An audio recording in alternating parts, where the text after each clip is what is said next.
Good morning, student.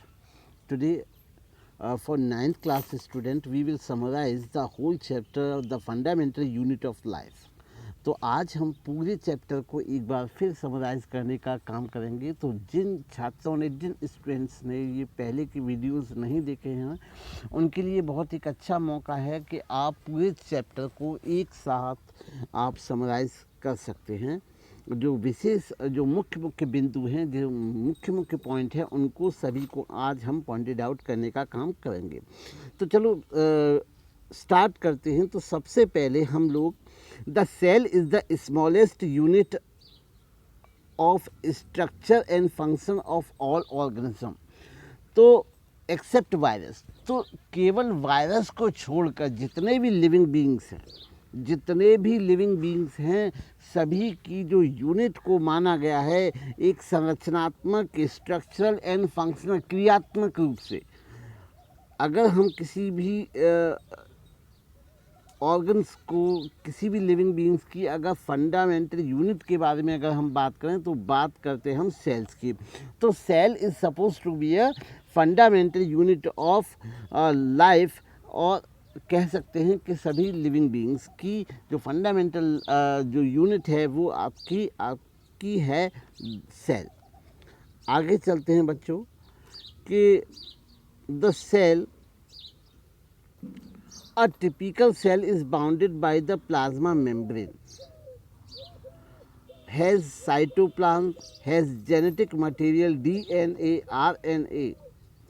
तो जो typical cell होती है, एक पूर्ण वयस्क जो सेल होती है, वो चारों ओर से प्लाज्मा मेम्ब्रेन के द्वारा घिरी हुई होती है, और जिसमें कि आपका साइटोप्लाज्म, कोशिका द्रव्य, एक फ्लूइड पाया जाता है जिसको हम साइटोप्लाज्म कहते हैं, एंड जेनेटिक मटेरियल, और अनुवांशिक पदार्थ जैसे डीऑक्सीराइबोस न्यूक्लिक एसिड और आरएनए दोनों पाए जाते हैं।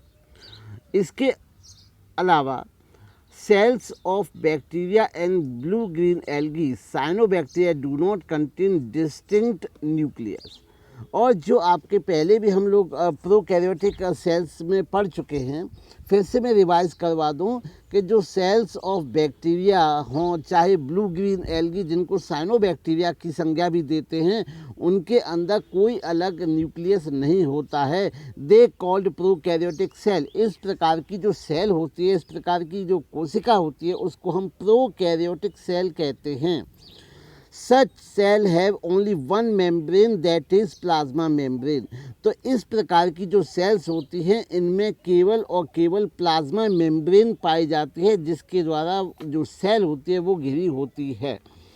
अगर हम बात करें plant cell and animal cell have eukaryotic cell, तो जितने भी एनिमल्स होते हैं और प्लांट होते हैं, उनकी जो कोशिका होती है, उनकी जो सेल होती है, उसको हम यूकैरियोटिक सेल की संज्ञा देते हैं। वो यूकैरियोटिक टाइप की सेल होती है। Each of these cells are have true nucleus.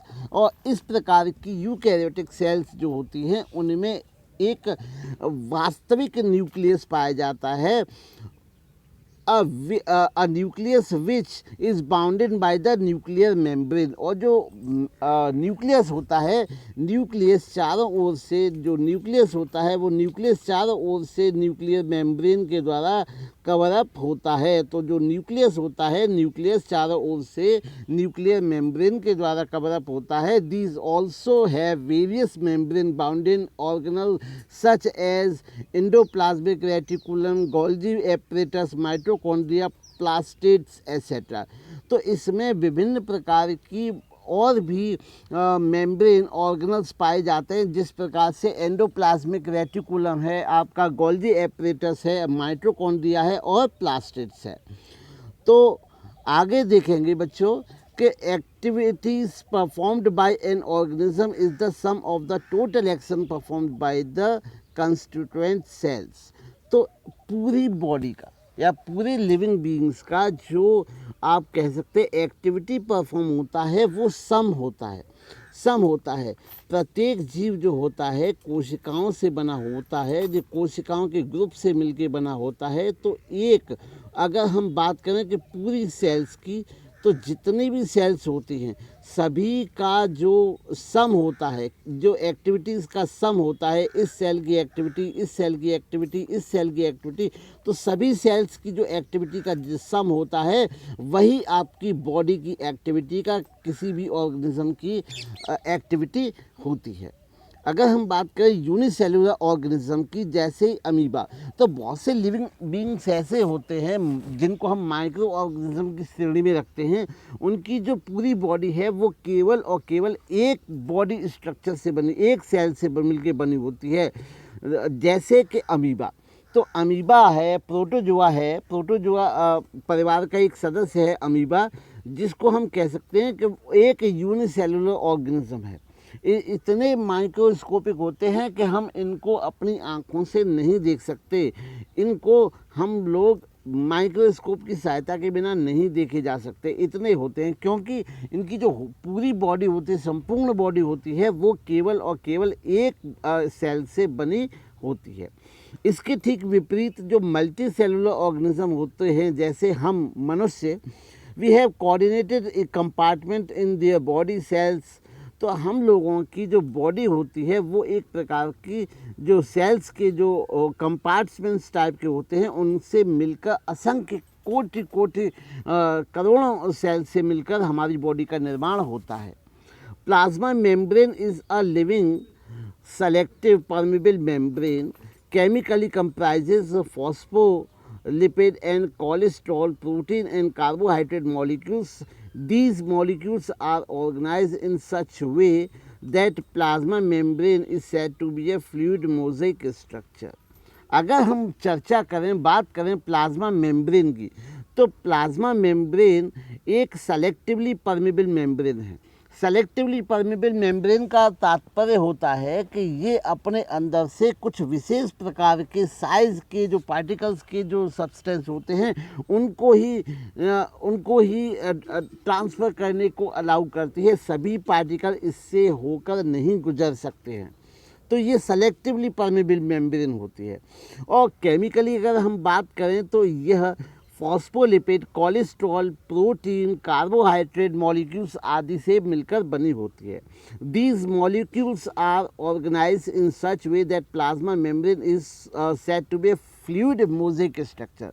और अगर हम बात करें कि यह जो आपकी प्लाज्मा मेम्ब्रेन है इस प्रकार से ऑर्गेनाइज होती है कि इसको हम फ्लूइड मोज़ेक स्ट्रक्चर भी कहते हैं।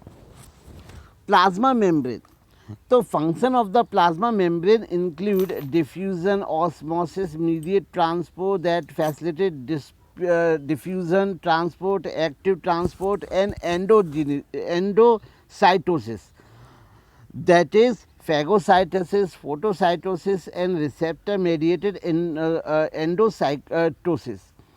Amoeba takes place by the phagocytosis.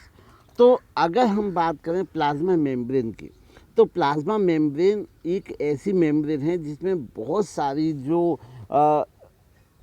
C vital जो प्रोसेस होती हैं वो कंट्रोल होती हैं प्लाज्मा मेम्ब्रेन के द्वारा।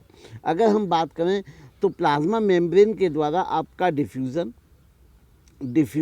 जिस प्रकार से डिफ्यूज़न के माध्यम से बहुत से माइक्रो ऑर्गेनिज्म जो होते हैं ऑक्सीजन को ग्रहण करते हैं और आपका कार्बन डाइऑक्साइड जो होती है उसको बाहर निकालने का काम करते हैं। तो इस प्रकार से आपका डिफ्यूज़न हो गया, आपका ऑस्मोसिस हो गया, मीडिएट ट्रांसफ़र हो गया, जो कि आपका फैसिलिटेट करता है, सहायता प्रदान करता है to diffusion and active transport को। और यह एंडोसाइटोसिस, जिसमें कि आपका फैगोसाइटोसिस, फोटोसाइटोसिस और रिसेप्टर मेडिएट एंडोसाइटोसिस और आपका अमीबा में आपका फैगोसाइटोसिस होता है। फैगोसाइटोसिस ये एक भोजन अंतर्ग्रहण करने की एक प्रक्रिया का प्रकार होता है, फैगोसाइटोसिस। अगर हम बात करें तो each plant cell is covered by a cell wall is a non-living, rigid, freely permeable membrane layer of cellulose and microfibrils. प्रत्येक जो कोशिका होती है प्लांट सेल की वो एक सेल वॉल से घिरी हुई होती है, कवरअप होती है, जो कि आपकी नॉन लिविंग सेल्स की बनी होती है, दृढ़ होती है, काफ़ी सॉलिड होती है, फ्रीली परमेबल मेम्ब्रेन होती है, और layer of the cellulose micro, और ये आपकी सेलुलोज और माइक्रोफाइबरस की बनी होती है। जब when a plant cell is put into the hypertonic solution, जब किसी भी प्लांट को हम लोग हाइपरटोनिक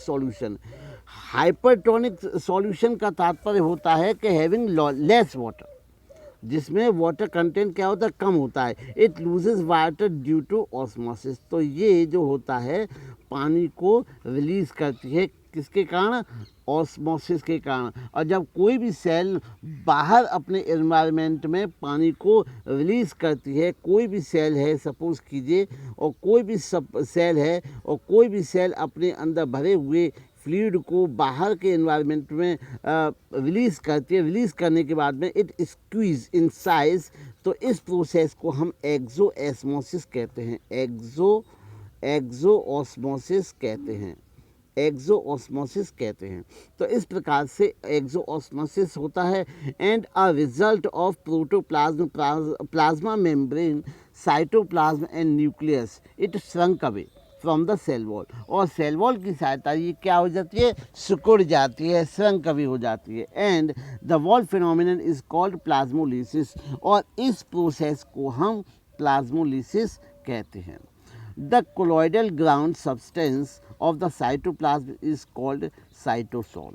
तो जो फ्लूइड, जो कोलॉइड फ्लूइड जो सेल्स के जो साइटोप्लाज्म का होता है, उसको हम साइटोसोल कहते हैं। Cellular organism without any membrane are ribosomes, centrioles and nucleus. Ribosomes also occur in the cell. तो इस प्रकार से अगर हम बात करें, cellular organism without any membranes are ribosomes, centrioles and nucleus. Ribosomes occur in the prokaryotic cells.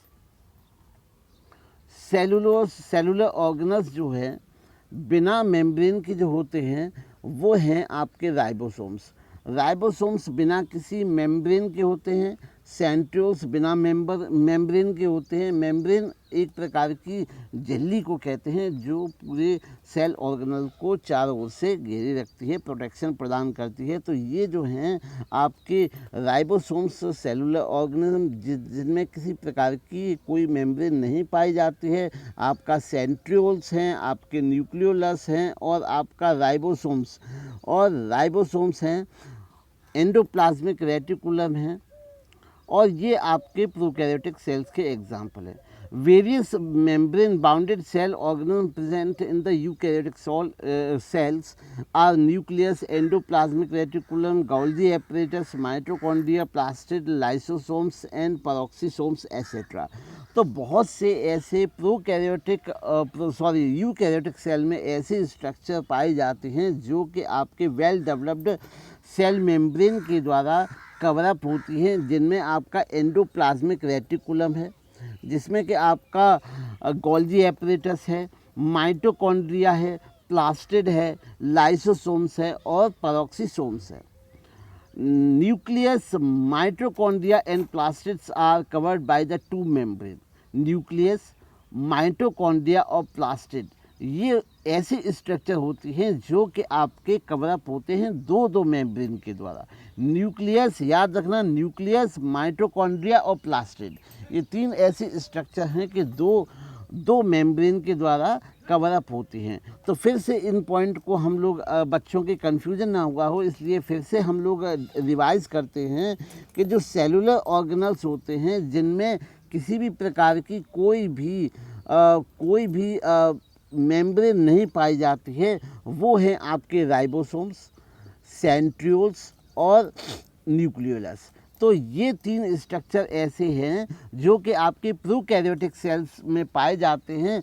Ribosome, centrioles और nucleolus, इनमें किसी भी प्रकार की कोई भी मेम्ब्रेन या सेलुलर मेम्ब्रेन नहीं पाई जाती है। वहीं दूसरी तरफ अगर हम चर्चा करते हैं, अगर हम बात करते हैं आपकी यूकैरियोटिक सेल की, तो यूकैरियोटिक सेल में ऐसी सेल्स ऑर्गेनल्स पाए जाते हैं जिनमें वेल डेवलप्ड मेम्ब्रेन पाई जाती हैं। ये हैं आपके न्यूक्लियस है, आपका एंडोप्लाज्मिक रेटिकुलम है, गोल्गी एपरेटस है, माइटोकॉन्ड्रिया है, प्लास्टिड्स है, लाइसोसोम्स है। और बच्चों याद रखना, जो लाइसोसोम्स है, लाइसोसोम्स को हम दूसरा एक नाम होता है, एग्जामिनेशन में पूछा जाता है, सुसाइड बैग्स। सुसाइड बैग्स के नाम से भी हम लोग इनको जानते हैं। और पेरोक्सिसोम्स है। तो ये ऐसी स्ट्रक्चर्स होती हैं जिनमें वेल डेवलप्ड मेम्ब्रेन पाई जाती हैं। अगर हम बात करें न्यूक्लियस, माइटोकॉन्ड्रिया और प्लास्टिड, ये आपके दो दो मेम्ब्रेन के द्वारा घिरे हुए होते हैं। अगर हम देखें तो mitochondria from the ATP, mitochondria from the power house of the cell. जो माइटोकॉन्ड्रिया स्ट्रक्चर होता है उसको हम सेल्स की पावर हाउस भी कहते हैं। जो माइटोकॉन्ड्रिया होता है, माइटोकॉन्ड्रिया को हम power house of the cell भी कहते हैं। They use molecular oxygen and generate energy rich compound ATP. ATP is used for the energy currency in the various cellular activities such as biosynthesis of DNA, RNA, protein, carbohydrates, lipids, and mechanical work such as muscle contraction, ciliary flagellar movement, and endocytosis. तो mitochondria, जैसा कि हमने बताया कि जो mitochondria है उसको हम power house of the cells भी कहते हैं। यहाँ पर आपका ऑक्सीजन, मॉलिकुलर ऑक्सीजन की सिंथेसिस से यहाँ पर एनर्जी रिच कंपाउंड, ऑक्सीजन की सहायता से एनर्जी रिच कंपाउंड एटीपी की फॉर्मेशन होती है। और एटीपी है, एटीपी को बच्चों सब वैसे जानते होंगे। एटीपी एक एनर्जी मॉलिक्यूल है, इसका नाम एडिनोसिन ट्राइफॉस्फेट होता है। एटीपी की फुल फॉर्म एडिनोसिन ट्राइफॉस्फेट। यही इससे छोटा एक मॉलिक्यूल होता है, उसको हम एडीपी कहते हैं। उसमें केवल 2 फॉस्फेट मॉलिक्यूल होते हैं जिसकी फुल फॉर्म होती है एडिनोसिन डाइफॉस्फेट। तो सब बच्चों को एटीपी और एडीपी की फुल फॉर्म समझ में आई होगी। ATP stand for, A for adenosine, T for try, P for phosphate. ADP adenosine diphosphate. और एक और होता है एएमपी, जिसको हम एडिनोसिन मोनोफॉस्फेट की संज्ञा देते हैं, के नाम से जानते हैं। तो इस प्रकार से ये एनर्जी मॉलिक्यूल्स एटीपी का निर्माण करते हैं। जो एटीपी को हम एनर्जी करेंसी के रूप से भी जानते हैं। और ये जो एटीपी होती है, इसकी जो यूज़ होता है वो बायोसिंथेसिस में आपका DNA, RNA, protein, carbohydrate, mechanical work such as की फॉर्मेशन में और इनकी से यूज़ एनर्जी कंज्यूम करने के काम में आता है। अगर हम बात करें क्लोरोप्लास्ट की, तो chloroplast and chlorophyll contain green plants. तो ये जो एक आपका कह सकते हैं एक प्लास्टिड जो हैं, ये आपके क्लोरोप्लास्ट हैं। क्लोरोप्लास्ट और क्लोरोफिल जो है होते हैं, ये आपके केवल ग्रीन प्लांट्स की सेल्स में पाए जाने वाला एक पिगमेंट है।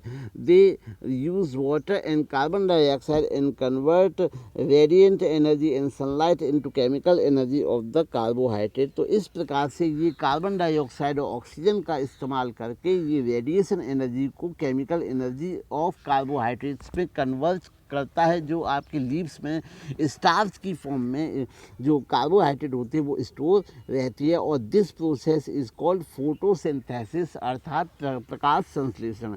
तो फिर से बच्चों एक बार रिवाइज करेंगे। जो क्लोरोप्लास्ट होती है वो एक क्लोरोफिल कंटेनिंग ग्रीन पिगमेंट होता है। वो आपका वाटर और कार्बन डाइऑक्साइड की सहायता से का यूटिलाइज करके आपका रेडिएशन जो एनर्जी, जो आपका अल्ट्रावायलेट रेज, जो धूप जो होती है सूर्य से प्राप्त होती है, सोलर एनर्जी को केमिकल एनर्जी में कन्वर्ट करता है। This process is called photosynthesis. तो इस प्रोसेस को हम फोटोसिंथेसिस कहते हैं। Both mitochondria and chloroplast are semi autonomous organelles since both of them have their own genome and ribosomes to synthesis some of their proteins. तो अगर हम बात करें कि माइटोकॉन्ड्रिया और क्लोरोप्लास्ट की, तो ये एक प्रकार से सेमी ऑटोनोमस अर्ध कह सकते हैं आपके स्वायत्त होते हैं। मतलब ये खुद के ऊपर भी डिपेंडेंट होते हैं, क्योंकि इनका खुद का एक जीनोम होता है। जीनोम का तात्पर्य डीएनए होता है। तो इनका एक खुद डीएनए स्ट्रक्चर होता है जिसमें और राइबोसोम्स होते हैं, जिससे ये खुद के लिए प्रोटीन का निर्माण कर सकते हैं। Ribosomes are the site of protein synthesis. और राइबोसोम्स जो होते हैं वो प्रोटीन सिंथेसिस के लिए, प्रोटीन निर्माण के लिए रिस्पॉन्सिबल होते हैं। वो प्रोटीन निर्माण के लिए रिस्पॉन्सिबल होते हैं, वह साइट होती है जहाँ पे प्रोटीन्स का निर्माण होता है। एंडोप्लाज्मिक रेटिकुलम में भी स्मूथ और रफ। जो एंडोप्लाज्मिक रेटिकुलम स्ट्रक्चर है वो आपका स्मूथ भी हो सकता है, स्मूथ भी होता है और आपका रफ स्ट्रक्चर भी होता है। SER synthesis lipid, smooth endoplasmic reticulum जो है वो आपका लिपिड्स का निर्माण करता है। स्मूथ एंडोप्लाज्मिक SER का तात्पर्य है स्मूथ एंडोप्लाज्मिक रेटिकुलम। तो स्मूथ एंडोप्लाज्मिक रेटिकुलम आपकी लिपिड्स का निर्माण करता है। लिपिड्स फैटी सब्सटेंस होता है। And RER synthesize protein. और जो रफ एंडोप्लाज्मिक रेटिकुलम होता है वो प्रोटीन का निर्माण करता है। Golgi apparatus. Golgi apparatus is assembled area of the storage process of the packaging of the various cellular secretions such as cellulose, glycoprotein, glycolipids, etc. This is also site for the origin of the lysosomes.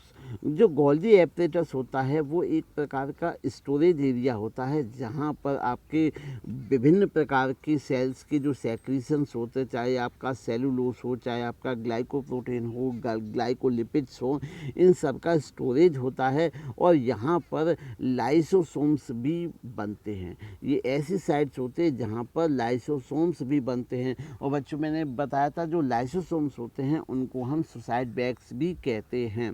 तो देखेंगे बेटा, lysosomes from garbage disposal system of the animal cell with the help of their various digestive system. Lysosomes are capable of the digested more type of organic molecules which are present in ingested virus, bacteria and damaged cellular organs। तो एक प्रकार का ये बहुत महत्वपूर्ण और cell organelles होता है लाइसोसोम्स। ये आपका जितने भी वेस्ट मटेरियल होता है हमारी बॉडी में उसको डिस्पोजल करने का काम करता है। सपोज़ कीजिए किसी भी प्रकार से वायरस, बैक्टीरिया, किसी भी प्रकार के जो बाहरी जो तत्व होते हैं या जो ऑर्गेनल्स होते हैं या कुछ केमिकल सब्सटेंस होते हैं वो हमारी बॉडी के अंदर चले जाते हैं। तो ये उनको अपने साथ पकड़ के खुद भी खत्म हो जाता है और उन सबको भी खत्म करने का, पूरी तरह से डिस्पोजल करने का काम करता है। तो बहुत महत्वपूर्ण ये ऑर्गन होता है लाइसोसोम्स। लाइसोसोम्स हमारी बॉडी में किसी भी प्रकार के एनिमल सेल्स में पाया जाता है। ये आपके डाइजेस्टिव एंजाइम लाइसोसोम्स इसमें से निकलता है जो आपका ऑर्गेनिक मॉलिक्यूल्स और जिसमें से आपका वायरस, बैक्टीरिया जो कि हमारे सेलुलर ऑर्गेनिज्म को डिस्ट्रॉय कर सकता है उसको खत्म करने का काम करता है। Nucleus controls all metabolic activities the cell. जो न्यूक्लियस होता है वो पूरी सेल्स की मेटाबॉलिक एक्टिविटीज़ को कंट्रोल करता है। A cell without nucleus dies in short time human erythrocyte. और जो सेल होती है जो न्यूक्लियस विहीन होती है, जिस सेल में न्यूक्लियस नहीं पाया जाता है वो सेल होती है वो कुछ समय में ही स्वयं खत्म हो जाती है। जैसे ह्यूमन में, मानव में पाई जाने वाली इराइथ्रोसाइट सेल। तो ह्यूमन में पाई जाने वाली जो इराइथ्रोसाइट सेल होती है वो न्यूक्लियस विहीन होती है, उसमें न्यूक्लियस नहीं पाया जाता है जिसके कारण वो कुछ ही समय में स्वयं खत्म हो जाती है। Nucleus of a non dividing cell contain chromatin. Nucleus में क्रोमेटिन सब्सटेंस पाया जाता है which is an uncoiled thread like material of chromosome, जो कि अनकॉइल्ड एक क्रोमोसोम जिनको हम गुणसूत्र कहते हैं का एक मटेरियल होता है। Chromatin contain DNA molecules and almost equal to the basic histone protein, और जो क्रोमैटिन होता है वो आपका क्रोमोसोम्स का मटेरियल होता है। क्रोमैटिन में आपका डीएनए मॉलिक्यूल्स और उसके ही बराबर बेसिक हिस्टोन प्रोटीन पाए जाते हैं। क्रोमोसोम्स में सेल डिवीज़न के दौरान आपका कॉइलिंग होती है, और ये क्रोमैटिन जो होती हैं वे बीट्स लाइक स्ट्रक्चर न्यूक्लियोसोम्स का निर्माण करती हैं। Genes are hereditary unit and represent in the various segment of DNA. तो जो जीन्स होती है, जीन्स को हम कहते हैं आपका हेरिडिटरी आनुवांशिक यूनिट, जो कि आपके डीएनए की विभिन्न सेगमेंट्स में पाई जाती है, जो कि आपके एक पीढ़ी से दूसरी पीढ़ी में जितने भी इंफॉर्मेशन होती हैं उनको अगली जनरेशन में पहुंचाने का काम करती हैं, और इन्हीं के कारण आनुवांशिकता या हेरिडिटरी होती है। तो इस प्रकार से हम बच्चों देखेंगे कि आज हमने the unit of fundamental unit of life, जो जिसको हम सेल्स कह सकते हैं, का एक बार रिवीजन किया, एक बार अच्छे से फिर से पढ़ा। तो इस प्रकार सब बच्चों को, उम्मीद है सब बच्चों को ये आज की ये टॉपिक समझ में आया होगा। धन्यवाद।